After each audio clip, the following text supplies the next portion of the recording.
Hi, so I wanted to come on and chat a little bit about shifting energies. I want to say masculine and feminine energies, but honestly, I hate labels. But because it's easier to recognize what we consider to be masculine and what we consider to be feminine, I'll just go with those labels for energy. But I feel a shift in the universe here, like a shift in the world and the environment and all this other stuff. Have you guys been feeling it? That's my question. So I wrote down examples so I can touch on all of them. We all know that I've had my angry moments with men in the near recent past. But lately it's like they all got this osmosis call that LaShonda's not, with the foolishness, and they've all like sort of come into my space with some gentle grace, and I'm sort of like, who's trying to lure me to the slaughter? Someone is trying to soften me up with sweets and lure me to the slaughter. But so I just wanted to share these examples because they're super sweet, and I'm like, I don't usually get super sweet from men. I get like ridiculously obnoxious from men. So I'm like, okay, something's in the air. So what's going on in life, basically, right? So one, if you guys have been listening to any of my videos, you know that the male neighbors have been a trifling lot for the most part. Parking in my yard. Last summer it was all about camping out basically, because they bought lawn chairs, they bought coolers, and they bought friends to camp out in my yard and watch me work on the house. So this year they're they're limited. They don't necessarily bring the lawn chairs. They do bring their bags of beer, so they bring beer by the caseload to sit underneath the shade, and they say I have the best shade on the block. That's what they tell me. There's other trees on the block, by the way, but they say my shade is the best shade, and that's why they like sitting in my yard. So I call them my welcome home committee now, because they're there. If I get home from work at a decent hour, they're there, and I'm like, hello, welcome home committee. And they're just like, we've been watching your yard. So anyway, they have softened up towards me, where at the beginning it was all this, sort of jostling, trying to see, who's going to claim her first, like I was up for grabs, basically, by the old men in the neighborhood. And so, last year I was asking if they would help me with, projects around the house. Like I needed landscaping, I needed to do foundational work, or like shore up, lay foundational dirt around the perimeter of the house. I needed help with framing, like solid projects, that they could do outside or inside, and I was offering to pay. So I wasn't asking for free labor from infatuated men. I was asking to pay for labor from infatuated men, and they all refused. They're like, nah, baby, I don't do that type of stuff. Oh, asthma. I can't work around dust, but I can drink all day in the sun. But anyway, so they all had excuses. A couple months ago, one of the male neighbors took it upon himself to cut my grass, and I was like, why, thank you. I brought him a pie. What'd I do that for? So every couple of weeks he started cutting my grass, and I would bring him a sweet. So I didn't bake the pie. I told him, I said, listen, Miss Patty LaBelle has the best bakeries out there, and since I'm not set up for baking right now, I'm gonna, this is what I'll give you. It was like, oh, thanks, and he shared it with some of the other guys. What do you do that for? Now I got these same men who sat in my yard watching me work, refused to help me for pay, jostling amongst themselves to sweep up my yard, to mow my grass, so I can bring them a sweet. It cracks me up, because I'm like, are y'all like for real? Like I would have paid you whatever, like I would have paid you to do the manual labor, but you are cool with the $6 pie for the same labor in the hotter sun. Like, I don't get it, but whatever. So I got one of the neighbors, he swept up my driveway. And he told me one day when I came home, he goes, hey Miss Lady, I swept up your driveway. And he goes, I swept it for you. And I was like, well, thank you, Cheesy, I appreciate it, but you swept it for yourself, because that's where you sit all day. You don't tell me you did it for me. I'm not out here sitting and smoking and drinking all day under the shade and just throwing my shit, my garbage into this lady's yard. You're doing that. So thanks for cleaning up your mess. And this is what they put up with, by the way. It was like, oh, you know, whatever. So he thinks he's getting a whole pie for sweeping up his cigarette butts and his bottles. That's not what I'm giving pies for. So now the neighbor across the street who has one of those sit lawnmowers, he comes over, and I guess he's like in his 80s, and he still does a regular landscaping job. So this is like his landscaping business. And it was he and his brother who told me they refused to cut my grass last year because I knew they had a business. I was like, well, can you guys help me, you know, tame this yard? They're like, nah, we ain't got time for all that. And now he's coming over there before he goes out on his jobs, cutting my grass and saying, don't mention it, baby. It's all right. It's all right. So I was like, I went over there. I was like, Sonny, you know, did you cut the grass? Wait. This is what happened. So I went to thank the neighbor that had been cutting my grass, and he said, no, I didn't do it this time. Sonny did it. I said, Sonny did it. I said, Sonny, who told me he wasn't going to bother with nothing I have going on over here. He said, yeah, well, he did it for me because he saw me cutting your grass, and, you know, I was having a hard time with my lawnmower, and he had to, you know, sit more, so he just said it'll take him a couple seconds, and, you know, he cut it. So I was like, okay. So I went and bought donuts because Sonny has a whole crew, so I bought like a dozen donuts so he could share with his young fellas. And I, you know, took it to him, and he was like, you know, he goes, you ain't have to do nothing. He goes, I was just helping Donnie out because, you know, Donnie be having a hard time with that lawnmower. I said, you know what? I said, Donnie said that you cut my grass to help him out. And I was going to tell you, or I was going to ask you if I should give Donnie the donuts. If I should give Donnie the donuts since you did it for Donnie and not for me. And he was like, ah. But I'm like, you know, how are you going to do something for somebody and then tell them, no, it wasn't for you. It was for somebody else to make it easier for them to help you out. And I said, so, you know, do you want the donuts or should I take them to Donnie? He was like, no, I'll take them. And it just made me chuckle. First of all, they're all cantankerous. They're all like attitudinal, but this is what I wanted to get to. It's like, even with the crassness, and they are very crass, by the way. I mean, the way they talk about people, women in general, just, I try to stay away from them. But there's a gentleness that's coming about. And not by anything that I'm doing. I'm not out here flirting with them. I'm not out here trying to have, you know, any soft conversations with them or any personal conversations at all with them. But I know they respect the fact that I'm working on the house. They respect the fact that I'm trying to do something for myself. And I'm not necessarily trying to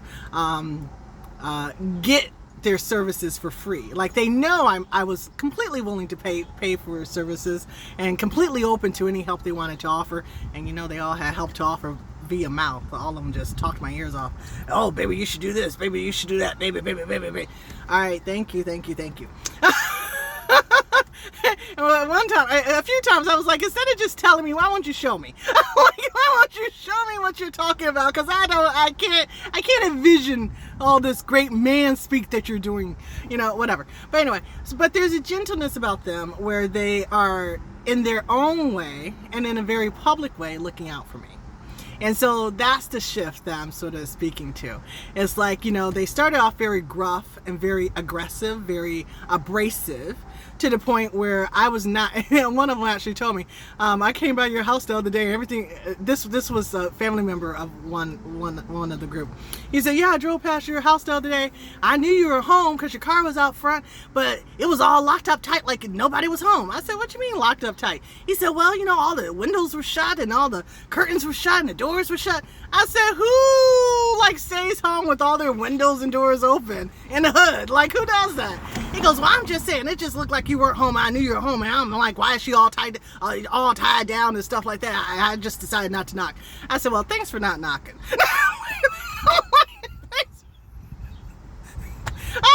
I listen, I don't think I'm rude, but I'm just like, all for keeping it real. Thanks for not locking. I said, because if I'm home just minding my business for a reason. You don't need to come knock on my door, FYI, and all this other stuff, talking about why your windows closed. Because I want them closed, mofo. Like, why you knocking on my door? So anyway, there's a concern for me suddenly. And I'm almost willing to bet that there's a wager about me too. So there's two other things. There's this guy. One of the neighbors has a son who lives in Dallas, and he comes up to visit. It's my 75-year-old neighbor. She just turned 76 this weekend. She had a cookout, so she has these block large parties for her birthdays. They're like huge blowouts, and so her son comes up for her parties, and he brings a couple of his friends. And so last year when he brought his friends, I met him. That was my second time meeting the son, and he was married with kids, and I met some of his kids. But he brought two friends, and I was like, are your friends available? Because the friends were sort of attractive. So, and he just gave me a side eye and walked off. And he has been funny with me ever since. So I sort of took that to heart. I was like, well, dang, you could have just said, they're not available. Or maybe he was pissed off because I was asking after him. I don't know. But so he must have told one of the friends, because one of them, he and I, sort of hit off a great conversation. And we actually sat underneath my tree for a couple hours talking while he was here the last time. So we had a good conversation. But then somewhere in the conversation I learned that he was married. I'm like, well, where's your wife? And he's like, oh, well, she didn't come up this trip. So anyway, this particular friend, and I can't remember his name, they call him Bam Bam or Bamo or something like that. So I don't try and get into the particulars when nothing's gonna happen. So keep my mind clear. So anyway, I come out my house the other day. So Miss Cheryl's birthday is this weekend, and her party was yesterday. And so the son came up with his friends earlier this week on Thursday, I think. And so I'm coming out to go to work, or I was going somewhere. I'm coming out, it's late afternoon, and I see this big strapping man jogging towards me from my neighbor's house. And I'm like, look at him. He's like, hi. And I'm looking at him. I'm like, who the heck is this? And again, I haven't seen him since last year, a year ago. So I didn't really remember, what he looked like or who I was talking to. And so at first I was about to say, do I know you? Because he was like this big beaming smile and, like I said, just jogging towards me. And he got close. He goes, oh, I was hoping to see you while I'm here. I said, oh, really? He said, yeah.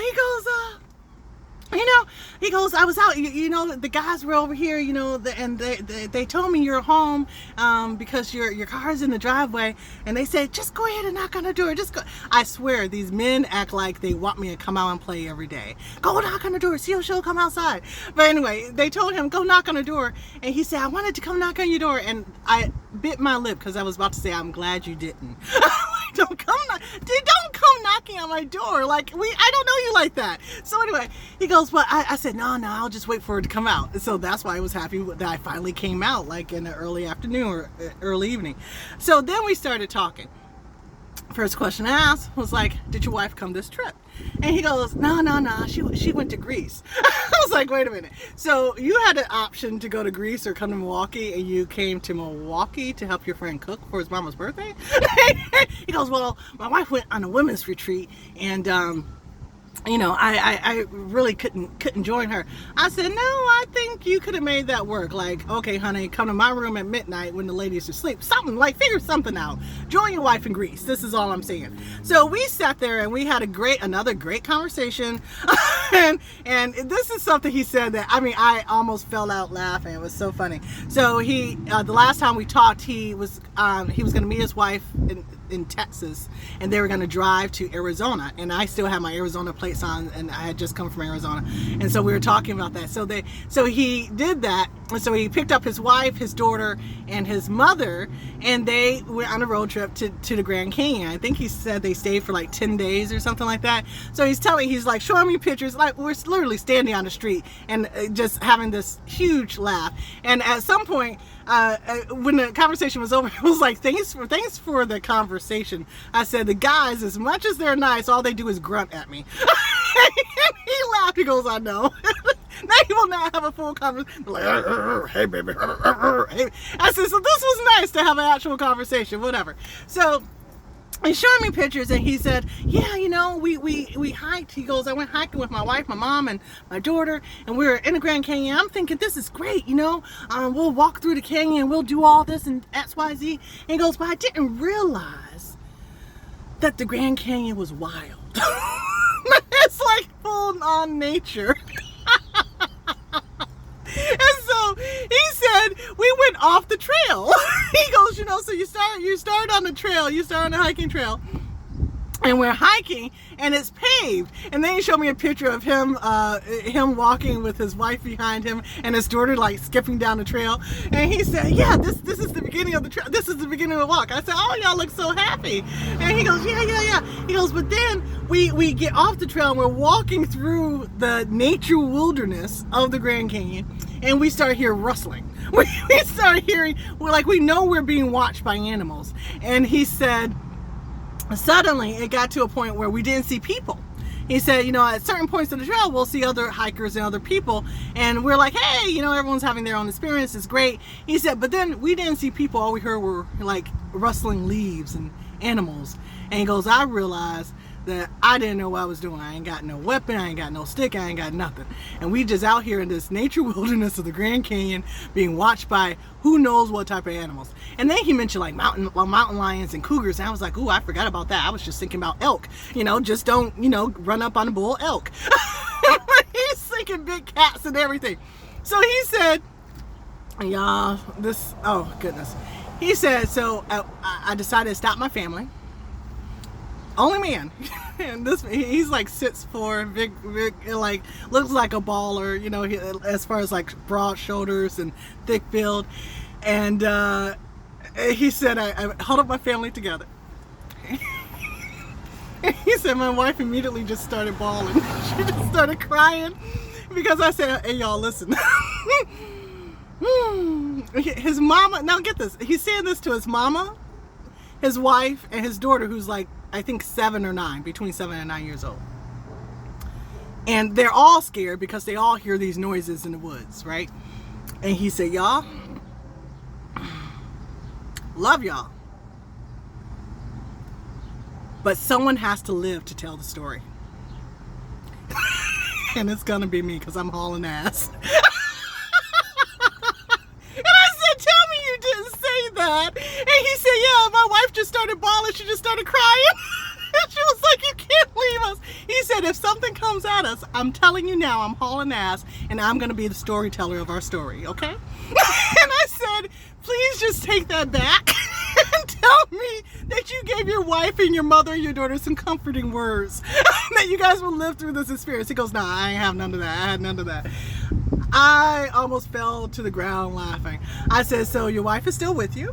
And she's apparently okay with what she knows about you. And he was like, yeah, I said, well, as long as she knows what she got. He goes, she knows what she got, because wherever we are, I'm going to be the storyteller. I'm going to survive to tell our story. So that was just a chuckle that I absolutely needed, because one, we talk about just being who we are. Right?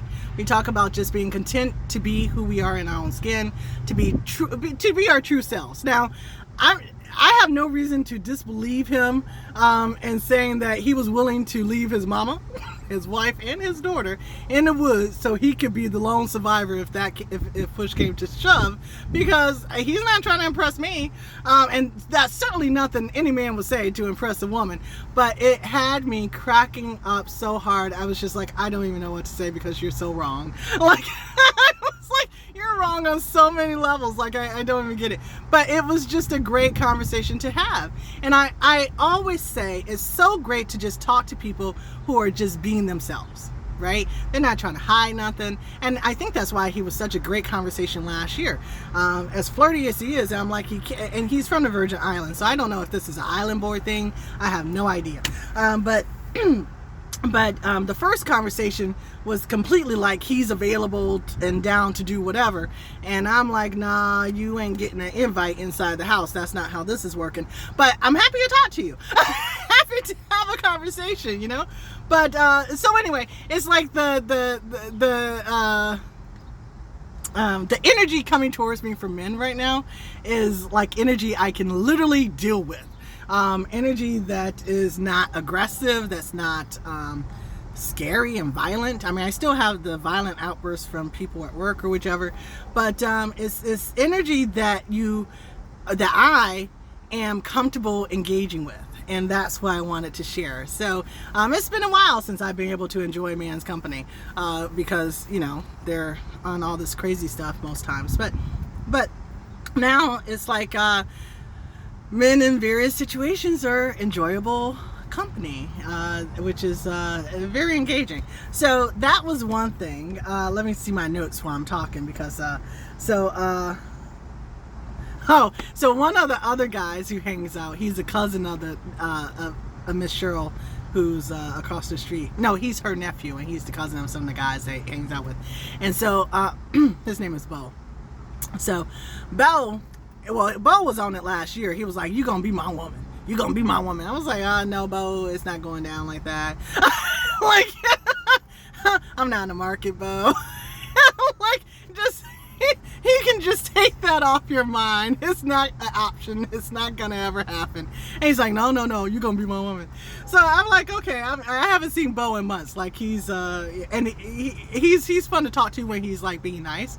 Because usually he's talking about women ain't this and women ain't that. I'm like, I'm really not gonna sit here and listen to you like degrade women, so that's not my thing. So I will catch you later. Have a great day.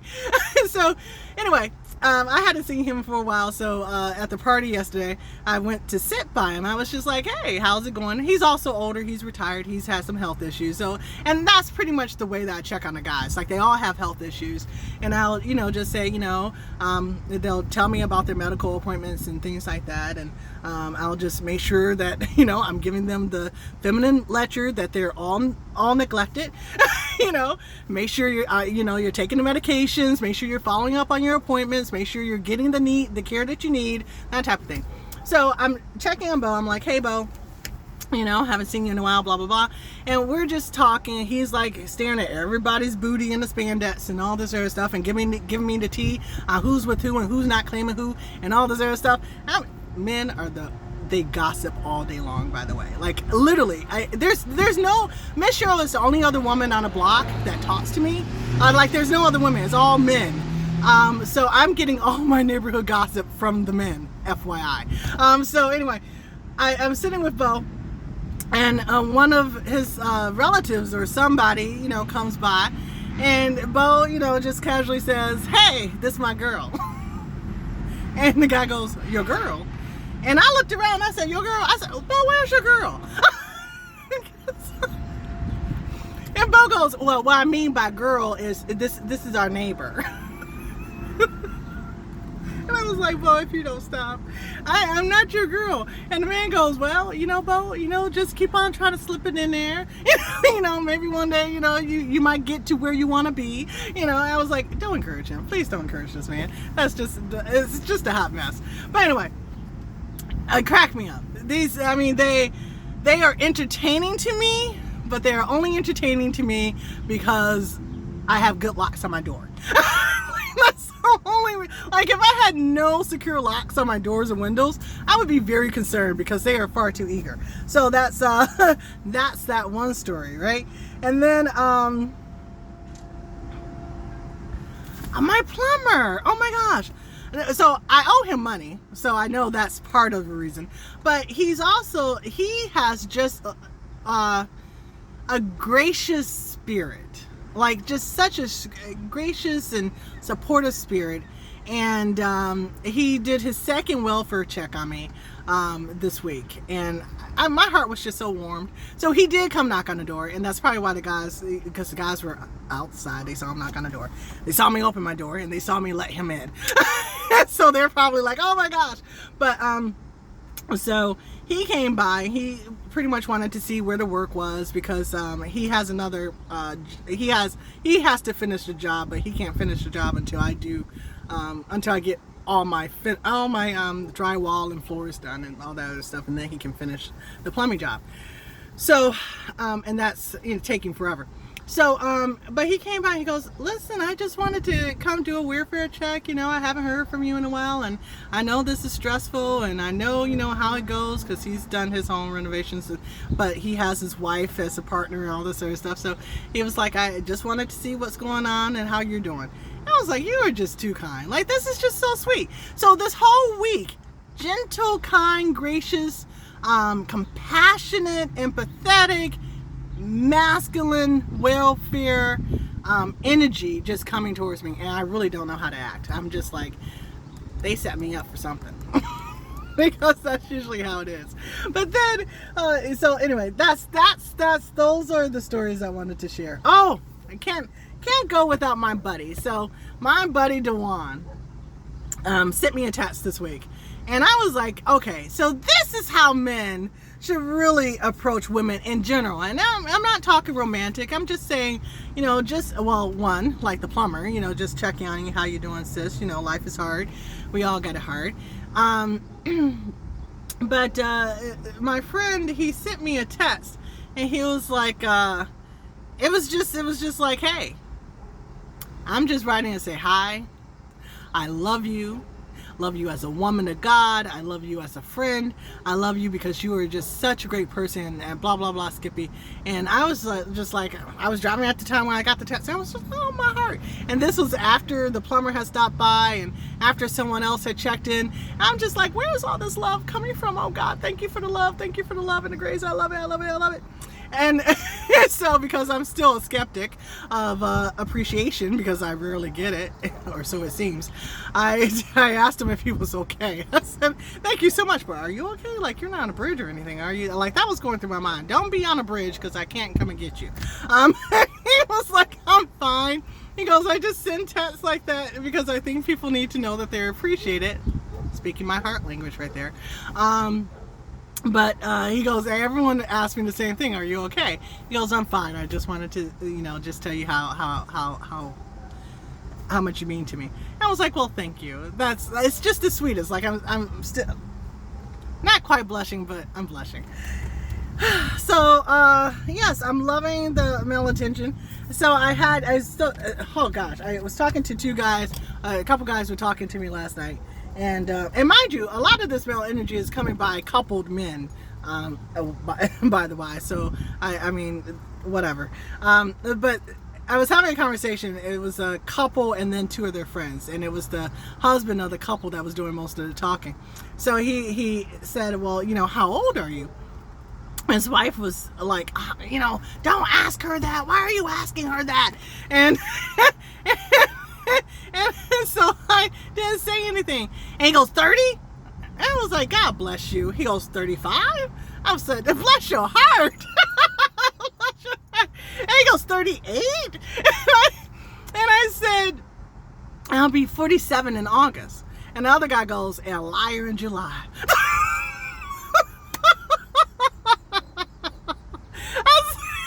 I said, liar in July. He said, you a liar in July, 47 in August. And I said, oh, I like that. I like that. I like that. So I just wanted to end. So this is what positive, graceful, energetic, beautiful, masculine energy does to my countenance. It brings me joy.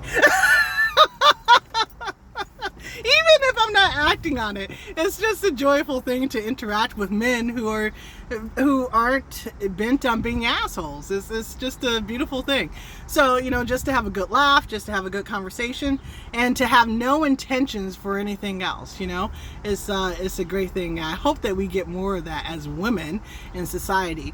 You know, nothing to do with cat calls, nothing to do with booty calls, nothing to do with degrading, dehumanizing behavior. Just genuine conversations with genuine people, not trying to impress you, not trying to be impressed, not trying to be something other than what they are. Just being themselves. So I thought I'd share some of those, and I wonder if you guys are feeling similar shifts in your spaces with people who are, you know, done sort of being peacocks, I think, and just trying to be gracious, gentle men, you know. You know, we sort of run gentle and men together and think that gentlemen are all about opening doors and you know, stepping over puddles for you or holding your hand, and sometimes just being gentle one word, man, 2 words, just means that you're operating in your compassionate human nature. I mean, it's natural for us to care about other people. I had to tell another fellow that recently, like, he was sort of embarrassed to be caught caring about what happened to one of his neighbors. And I'm like, why should that be a shameful thing? You care about what happens to your neighbor. It's a beautiful thing, you know. So yeah, so if you're experiencing a shift, if you see a shift, if you want the shift, whatever, enjoy the shift. So, and I'm also super happy in August. Is today the 1st? Tomorrow's the 1st. Tomorrow's the 1st. August is my month. The whole month is celebrated as LaShonda's birthday month, and it is what it is, it does what it does, and I be who I be. So I hope you are getting yours in, and praise God. To God be all the glory, all the honor, and all the praise. Stay in the sun. The sun is yours, the light is yours, and your darkness will not always be dark. It will not always be dark. And one thing I do when my days are long and hard and dark, I just know that it's only for a season. I always know it's only for a season. And I enjoy that time for what it is too. It's downtime, it's rest time, it's sleep time, right? So every season, there's something for us to benefit in. There's something for us to do for ourselves, and something for us to grow deeper into. So thanks for listening. I hope you are all blessed. And be who you are where you are, in everything, in all ways, to yourself. Be true to yourself. Bye.